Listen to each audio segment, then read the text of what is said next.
Hello साथियों, मैं सुमित आपका एक बार फिर से स्वागत करता हूं आपके अपने यूट्यूब चैनल पढ़ाई लोक में। आज हम लोग स्टैटिक का एक नया सेशन लेकर के आए हैं, गांधी युग। गांधी युग को हम लोग 2 दिन में ख़त्म करेंगे। ये बहुत लेंदी है, लेकिन अपने सिर्फ उतना ही पढ़ेंगे जितना अपने काम का है, जितना से क्वेश्चन बनता है, जिससे आपका ज़्यादातर क्वेश्चन पूछा जाता है, सिर्फ अपने को वही पढ़ना है। लेकिन उसी को पढ़ना है, लेकिन याद नहीं होता है बहुत बच्चे को। ये आधुनिक इतिहास है, ठीक है, ये सबको याद होता नहीं है, तो इस पर थोड़ा सा आपको कॉन्सेंट्रेट करना होगा। ये पहले मैंने सोचा कि लिख के डायरेक्ट आपको करवाऊंगा, लेकिन उस तरीक़ा से ये जो क्लास है ना काफ़ी लंबा हो जाएगा, जिससे हमें भी प्रॉब्लम होगा और आप लोगों को भी प्रॉब्लम होगा, क्योंकि आपको उतना ही पढ़ना है जितना काम का है, तो कम समय में ही क्यों ना पढ़ें। तो हम लोग यहाँ मेहनत इस पर ज़्यादा कर लेते हैं, लिख करके आपको पढ़ा दें। लेकिन ये अगर मैं लिखता साथ साथ तब आप लोग अगर पढ़ते, तो लिखने में तो टाइम लगेगा ना, लिखने में तो टाइम लगेगा, तो फालतू में 1 घंटा का क्लास को 2 घंटा का करने का कोई मतलब नहीं है। तो इसलिए हम लोग इसको बहुत ही बेहतरीन ढंग से 2 दिन में ख़त्म करेंगे, और बहुत ही बढ़िया इससे प्रश्न आते हैं। अभी आप पढ़ेंगे जब, तो आपको समझ में आ जाएगा क्या क्या प्रश्न आते हैं। तो हम लोग डायरेक्ट चलते हैं गांधी युग में। और गांधी युग में सबसे बेसिक में हम लोगों को पढ़ना होगा ना कि गांधी जी जो थे उनसे रिलेटेड क्वेश्चंस क्या बनते हैं एग्ज़ाम में, वो तो अपने माइंड में सेटअप करके रखना ही है। लेकिन उनके बारे में अब जब पढ़ना स्टार्ट करेंगे ना, तो पूरा शुरू से लेकर के एकदम लास्ट तक चलेंगे, ठीक है। उनका बर्थ से लेकर के पूरा उनके मृत्यु तक जाएंगे अपने, लेकिन सिर्फ काम का पॉइंट निकालते हुए हम लोग सारा कुछ लाइन से पढ़ेंगे।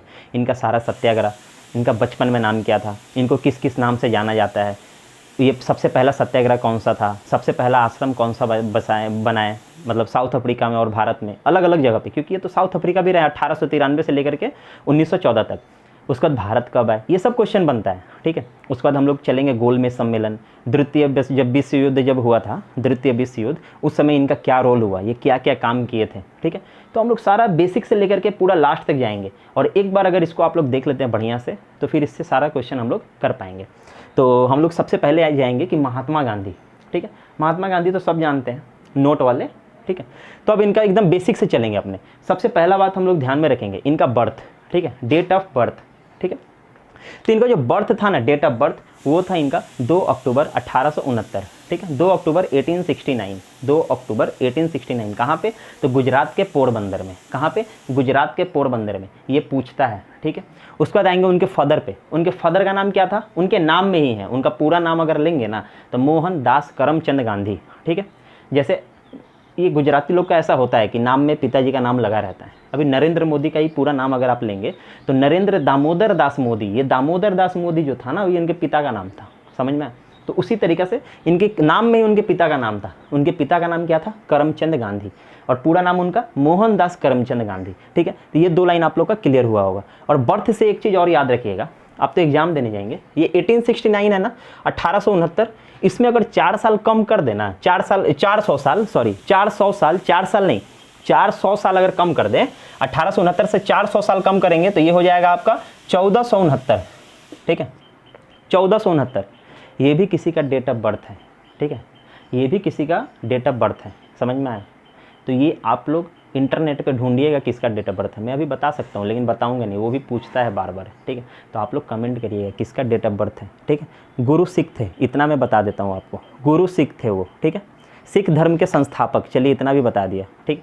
आप लोग ये बताइएगा। अब देखिए, सबसे पहला बर्थ 2 अक्टूबर 1869, पोरबंदर गुजरात में। ध्यान से समझिएगा। पिता का नाम करमचंद गांधी। अब आते हैं माता का नाम। माता का नाम क्या? पुतली बाई। क्या था? माता का नाम था पुतली बाई। पुतली बाई जो थे ना, ये जो करमचंद गांधी थे, वो दीवान थे। क्या थे? दीवान थे। उस समय में जो दीवान होते हैं वो दीवान थे। और इनकी चौथी बीवी थी पुतली बाई। क्या थी? चौथी बीवी थी, चौथी बीवी पुतली बाई थी। चौथी बीवी पुतली बाई, और उनका जो चौथा संतान थे ना, वो थे गांधी जी, ठीक है। ये भी सब क्वेश्चंस पूछे जाते हैं। चौथे बीवी के चौथे संतान गांधी जी, महात्मा गांधी, ठीक है। ये हुआ महात्मा गांधी का वाइफ। महात्मा गांधी के वाइफ नाम क्या था? Kasturba by. Kasturba by Gandhi, Kasturba by Gandhi, Kasturba by Gandhi, ठीक। उनकी वाइफ का नाम कस्तूरबा बाई गांधी। गांधी जी के 4 लड़के, गांधी जी के 4 लड़के। अब ध्यान से समझिएगा, चारों लड़का। सबसे पहला हरियाली आएगा, हरियाली, हरीलाल। फिर पैसा आएगा, मनीलाल। फिर भगवान को याद करेंगे, रामदास। फिर 4 गो में एगो तो निकल जाता है ना दूसरे लाइन का। चौथा हो गया देवदास। देवदास मतलब समझ रहे हैं ना, देवदास। चौथा हो गया देवदास। ये सिर्फ याद कराने के लिए है, ठीक है, सिर्फ याद कराने के लिए। अपने को क्या, अपने को पढ़ना है, पढ़ने के लिए हमें अगर ट्रिक लगाने में किसी को किसी के साथ जोड़ भी देना तो कोई दिक्कत ना है, आप उसी तरीके से पढ़िए, समझ में आए। देवदास अगर इनका नाम है, हम देवदास से किसी चीज़ को कनेक्ट कर देते हैं तो हम कर सकते हैं, हम स्टूडेंट हैं, ये चीज़ अपने दिमाग में रखिएगा, समझ में आए। देवदास, चौथा क्या हुआ, देवदास। तो हम लोग क्या क्या पढ़े, हरिलाल, मणिलाल, रामदास, देवदास। तो ये 4 हम लोग उनके बेटों का नाम जान गए हैं। अब देखिए, अब आगे हम लोगों को क्या पढ़ना है, ये तो हुआ अभी कंप्लीट, ये बेसिक इन्फॉर्मेशन था। अब हम लोग आएंगे कि other name of Mahatma Gandhi, Mahatma Gandhi का अन्य नाम, महात्मा गांधी का अन्य नाम किस किस नाम से जाना जाता था, कौन कौन उनको किस किस नाम से बुलाते थे, ये चीज़ हम लोग यहाँ पे सीखेंगे। तो उनके बचपन का जो नाम था ना, बचपन का नाम, गांधी जी का बचपन का नाम एग्जाम में पूछता ही पूछता है। तो गांधी जी का जो बचपन का नाम था ना, वो था मेन्यू। क्या नाम था, मेन्यू, ठीक है, मेन्यू। तो गांधी जी का बचपन का नाम क्या हुआ, मेन्यू, ठीक है। फुल नेम, पूरा नाम, गांधी जी का पूरा नाम मोहनदास करमचंद गांधी, मोहनदास करमचंद गांधी, ठीक है। ये तो अभी बताया था थोड़ी देर पहले, मोहनदास करमचंद गांधी। अब आया महात्मा, गांधी जी को महात्मा किन्होंने कहा था, गांधी जी को महात्मा किसने कहा, महात्मा जिन्होंने कहा ना, वो भी एक महात्मा ही थे, रविंद्रनाथ टैगोर, रविंद्रनाथ टैगोर। ये भी याद रखिएगा, बार बार पूछता है, ये बार बार पूछता है, गांधी जी को महात्मा किसने कहा, तो रविंद्रनाथ टैगोर। अब आते हैं फादर ऑफ नेशन, राष्ट्रपिता, गांधी जी को फादर ऑफ नेशन किसने कहा, राष्ट्रपिता। राष्ट्रपिता किसने कहा, मैंने कहा सुभाष चंद्र बोस। किसने कहा, सुभाष चंद्र बोस। तो राष्ट्रपिता किसने कहा, Subhash Chandra Bose. Father of nation किसने कहा, सुभाष चंद्र बोस। अब आगे आते हैं बापू, इसको मैंने बापू ही रहने दिया, बापू ही, क्योंकि बापू के नाम से ही हम अपने जानते हैं, सब कोई बापू के नाम से ही जानते हैं उनको, ठीक है। तो बापू किसने क्या था, बापू कहा था उनको, बापू कहने वाले जो इंसान थे वो थे जवाहरलाल नेहरू, जवाहरलाल नेहरू। बापू किसने कहा, जवाहरलाल नेहरू। ये सब याद रखिएगा, ठीक है। हम बोले उनके बचपन का नाम मेन्यू, उनका फुल नेम तो महात्मा मोहनदास करमचंद गांधी, ठीक है, मोहनदास करमचंद गांधी। महात्मा किसने कहा, तो Rabindranath Tagore. Father of nation, राष्ट्रपिता सुभाष चंद्र बोस। बापू जवाहरलाल नेहरू, ठीक है। इसको मतलब कि लगातार याद रखिएगा, लगातार याद रखिएगा। हाफ नेक्ड फ़कीर, अर्धनग्न फ़कीर, अर्धनग्न फ़कीर क्यों कहा था, जिसने भी कहा क्यों कहा। ये एक धोती पहनते थे और एक ऐसे गमछा की तरह रखते थे उसी कपड़ा को, एक ही कपड़ा था उनका, जो वो नीचे लुंगी की तरह बोलिए या धोती की तरह बोलिए, वो पहनते थे और उसी को ऊपर से ऐसे लपेट लेते थे, इसलिए उनको आधा नंगा, अर्धनग्न, ठीक है, हाफ नेक्ड फ़कीर कहा। किसने कहा था, चर्चिल और फ्रैंक मॉरिस। चर्चिल और फ्रैंक मॉरिस ये दोनों कौन थे, अभी आगे हम लोग जानेंगे। चर्चिल और फ्रैंक मॉरिस ने उनको अर्धनग्न फ़कीर कहा था, हाफ नेक्ड फ़कीर, ठीक है। अब आया one man boundary force. One man boundary force किसने कहा था, लॉर्ड माउंटबेटन। ये माउंटबेटन कौन थे ये भी बताऊंगा अभी आगे, ये सब चलेगा, वायसराय वैसराय सब हम लोग लाइन से लेके चलेंगे। तो वन मैन बाउंड्री फोर्स किसने कहा था, लॉर्ड माउंटबेटन ने, ठीक है। अब आगे देखिए मलंग बाबा। मलंग बाबा किसने कहा था, गांधी जी को मलंग बाबा किसने कहा था, तो मलंग बाबा कहा था खान अब्दुल गफर खान, खान अब्दुल गफर खान। और ये जो खान अब्दुल गफर खान है ना, इनको हम लोग सीमांत गांधी भी कहते हैं। क्या कहते हैं, सीमांत गांधी,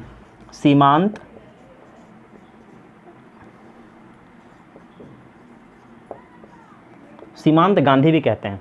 तो ये जो खान अब्दुल गफर खान थे उनको सीमांत गांधी क्यों कहते हैं, ये भी हम लोग अभी आगे देखेंगे, क्योंकि हम लोग जो ये लेकर के चल रहे हैं पूरा सीक्वेंस से लेकर के चल रहे हैं, एकदम बेसिक से लेकर के पूरा हाई लेवल तक जाएंगे, ठीक है।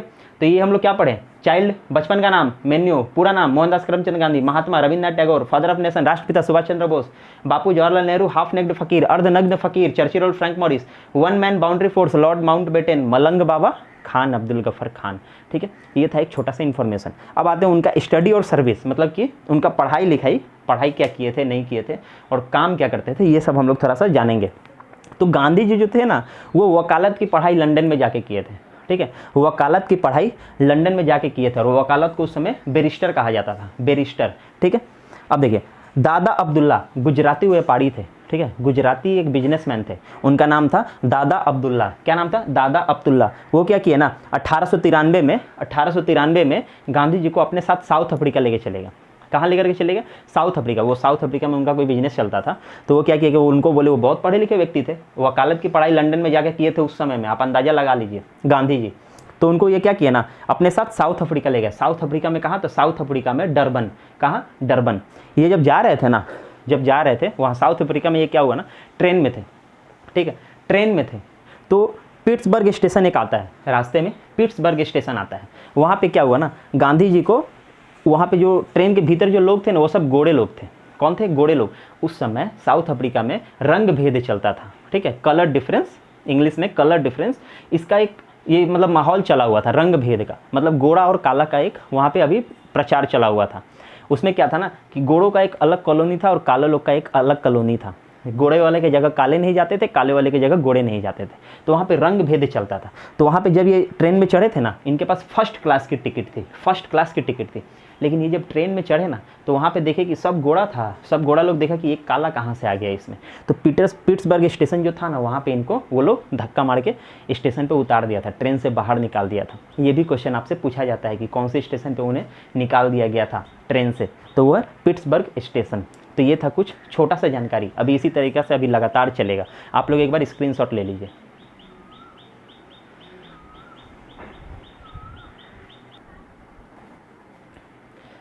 अब हम लोग आएंगे गांधी जी इन साउथ अफ्रीका। साउथ अफ्रीका में गांधी जी, ठीक है, मतलब कि वहाँ पे वो क्या क्या काम किए, ठीक है, क्या क्या काम किए, ये सब आपसे पूछा जाता है, सिर्फ उतना ही पढ़ना है। अब जैसे कि देखिए गांधी जी इन साउथ अफ्रीका 1893 में गए थे, अभी बताया था आपको, ठीक है। 1914 तक वहाँ रहे थे, 1914 तक वहाँ रहे थे, फिर 15 में यहाँ आएंगे, उस पर बाद में बात करेंगे। 1893 से 1914 तक अगर इसका हिसाब करें ना तो लगभग कितना हुआ, 21 साल, 21 साल वो साउथ अफ्रीका में रहे, ठीक है। बहुत कुछ किए, लेकिन हम लोग थोड़ा सा पढ़ेंगे। क्या पढ़ेंगे? सिर्फ जो आता है वो पढ़ेंगे। सबसे पहला काम, रंग भेद का वहाँ पे वो विरोध किए। रंग भेद अभी बता रहा था ना, कलर डिफरेंस, रंग भेद का वहाँ पे वो विरोध किए। उसके बाद देखिए सबसे पहला सत्याग्रह वहीं पे किए थे, सबसे पहला सत्याग्रह साउथ अफ्रीका में ही किए थे। 1894 में नटल इंडियन कांग्रेस का स्थापना किए। किसका स्थापना किए? Nuttall Indian Congress. आपसे क्वेश्चन पूछा जाएगा नटल इंडियन कांग्रेस की स्थापना किसने किया? तो गांधी जी ने किया। कब किया? तो 1894 में किया। कहाँ से किया? तो फिर साउथ अफ्रीका, आंसर खत्म।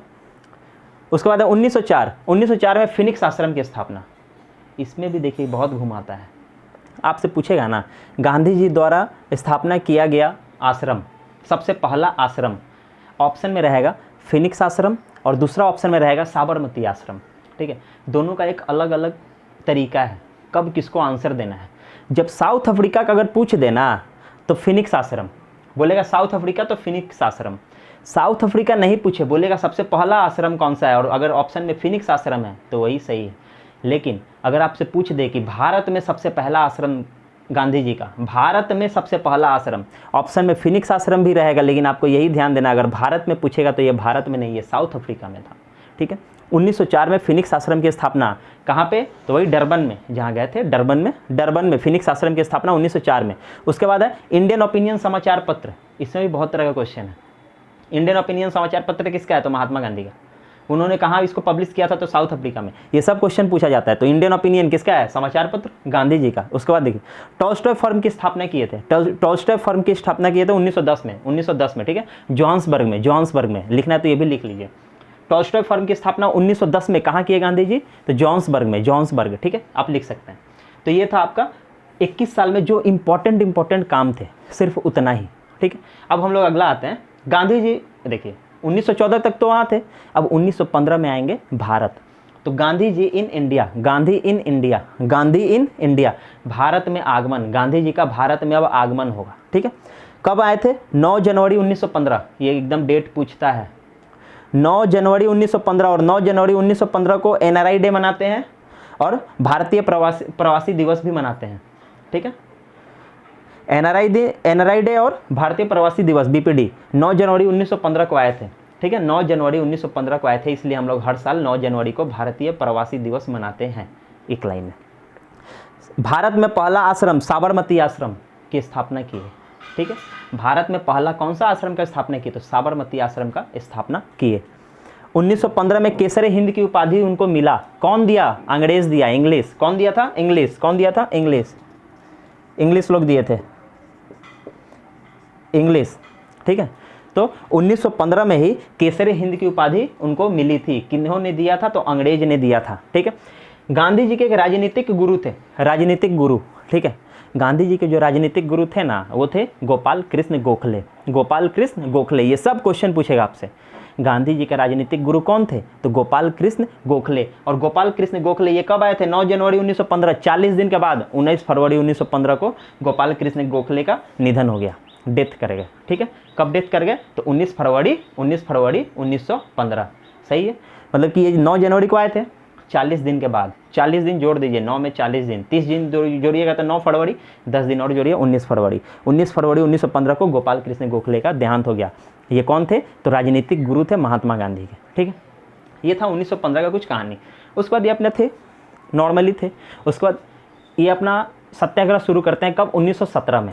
ठीक है, 1917 में इनका सबसे पहला सत्याग्रह होता है। 1917 में सबसे पहला गांधी जी का सत्याग्रह होता है। ठीक है, चंपारण सत्याग्रह 1917 में।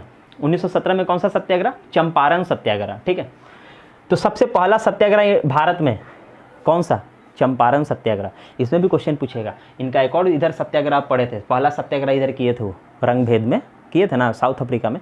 भारत का सबसे पहला सत्याग्रह गांधी जी का कौन सा था? तो चंपारण सत्याग्रह। चंपारण सत्याग्रह वो क्यों किए थे? एक्चुअली चंपारण सत्याग्रह वो किए क्यों थे? यहाँ पे राजकुमार शुक्ल एक ठो मतलब कि आदमी थे, एक आदमी थे, वो भी पता चलेगा कौन थे। तो राजकुमार शुक्ला जो थे ना, राजकुमार शुक्ला, ये उनको बुलाए कि आप आइए चंपारण। चंपारण कहाँ? बिहार, बिहार में। तो गांधी जी क्या किए ना, गांधी जी उनसे बात किए कि क्या बात है, नहीं है तो 3 कठिया पद्धति सुने हैं, नील की खेती। नील की खेती थोड़ा सा भी आइडिया होगा आपको अगर इतिहास का, तो नील के किसान जो थे ना, वहाँ पे 3 कठिया पद्धति थी। उस समय होता क्या था ना, नील की खेती हुआ करता था, नील का खेती हुआ करता था। तो नील का खेती होता था, लेकिन अंग्रेज क्या किए ना, वो लोग केमिकल से नील बनाने लगे, केमिकल से नील बनाने लगे। और जिस ज़मीन में नील का एक बार खेती हो जाए ना, फिर वो ज़मीन में दूसरा कुछ उपज नहीं सकता है, दूसरा कुछ नहीं उपज सकता है। तो वहाँ पे क्या हुआ ना, वो लोग जब केमिकल से नील बनाने लगे तो किसान लोग आंदोलन करना शुरू किए। मतलब कि हमारा जो ज़मीन है, वो लोग बोलने लगे हमारा जो ज़मीन है वो तो बेकार हो गया, वो तो बेकार हो गया, उसमें कुछ और होगा नहीं। तो वहाँ पे नील का ही खेती करते थे वो लोग, और नील बंद हो गया, मतलब वो लोग केमिकल से बनाने लगे। तो नील का जो खेती था ना, उसी के लिए सत्याग्रह करने के लिए राजकुमार शुक्ला बुलाए, किनको? गांधी जी को बुलाए कि आप आइए एक बार हमारे साथ, हमारा मतलब कि कुछ काम है, आप एक बार आइए। वो बोले क्या काम है? तो वो बोले कि ऐसा ऐसा बात है, हमें सत्याग्रह करना है, आप कर दीजिए सत्याग्रह, मतलब कि आप हमारे लीडर बन जाइए, आप मत करिए, आप लीडर बन जाइए, क्योंकि आप पढ़े लिखे हैं, आप साउथ अफ्रीका से घूम के आए, लंदन में पढ़ाई किए, आप अगर आगे आगे चलेंगे ना तो सब पीछे से चलेंगे। वो सोच के क्या हुआ, सबसे पहला सत्याग्रह भारत में चंपारण सत्याग्रह हुआ 1917 में। डेट याद रखिएगा, 1917। ठीक है, 1916 में इंडियन नेशनल कांग्रेस का लखनऊ अधिवेशन हुआ। ये अधिवेशन वाला जो है ना, जिसको आइडिया है वो तो समझ गया, जिसको आइडिया नहीं है ना, इसका भी अभी क्लास होगा लाइन से। 1916 में इंडियन नेशनल कांग्रेस के लखनऊ अधिवेशन में पहली बार भाग लिए थे गांधी जी। गांधी जी पहली बार किस अधिवेशन में भाग लिए? तो लखनऊ अधिवेशन में। कब? तो 1916 में। राजकुमार शुक्ला के बुलाने पर वो बिहार चले गए। किस लिए गए थे? तो नील के किसान के 3 कठिया पद्धति की वजह से। पटना पहुंचे 10 अप्रैल 1917 को।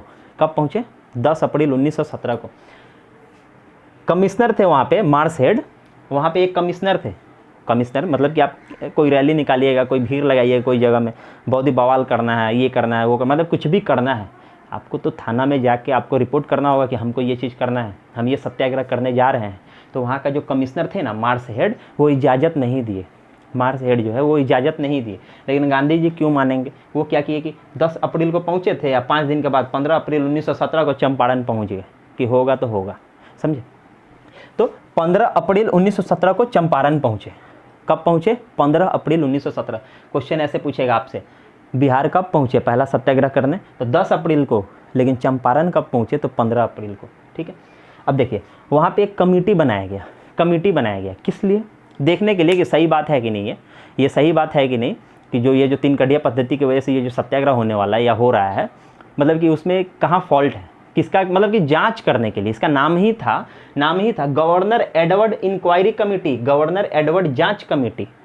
ठीक है, ये तो नाम है, गवर्नर एडवर्ड तो नाम है, जांच कमेटी, समझ में आया, गवर्नर एडवर्ड जांच कमेटी। उसके अध्यक्ष, अब ये एक कमेटी बनाया गया, एक कमेटी बनाया गया, तो उसके कोई अध्यक्ष होंगे। तो उसके अध्यक्ष जो थे ना, वो थे एफजी सलाई। क्या नाम था? एफजी सलाई अध्यक्ष का। और उसमें 4 सदस्य थे।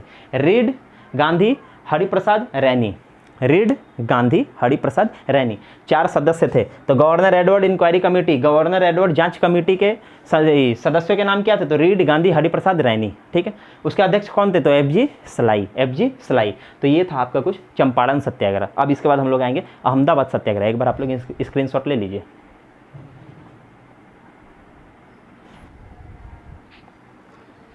अब हम लोग आते हैं उनके अगले एक सत्याग्रह के सामने, वो है अहमदाबाद सत्याग्रह। अहमदाबाद सत्याग्रह कब हुआ था? ये हुआ था 15 मार्च 1918। ये जो अहमदाबाद सत्याग्रह है ना, अहमदाबाद सत्याग्रह, इसको हम लोग मजदूर आंदोलन भी कहते हैं। क्या? मजदूर आंदोलन भी कहते हैं। इसका आप छोटा सा एक कहानी समझ लीजिए।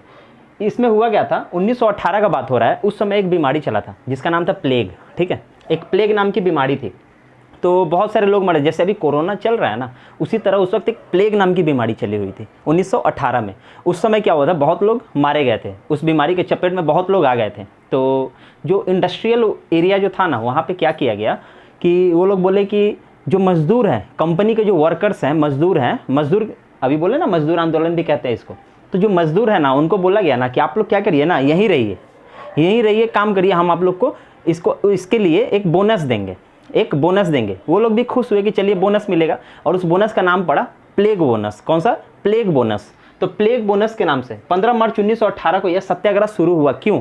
क्योंकि ये प्लेग बोनस जो था ना, वो देने से वो लोग बाद में मुकर गए, बोले कि अब नहीं देंगे, ठीक है, नहीं देंगे, कोई कारणवश वो बोले नहीं देंगे। तो नहीं देंगे, तो जब प्लेग बोनस नहीं मिला तो 15 मार्च 1918 को यह सत्याग्रह स्टार्ट होता है। और किसके बुलाने पे आए थे गांधी जी? अहमदाबाद सत्याग्रह में गांधी जी किसके बुलाने पे आए थे? तो हम बोलते हैं अनुसुईया बेन साराभाई के बुलाने पर गांधी जी वहाँ गए थे।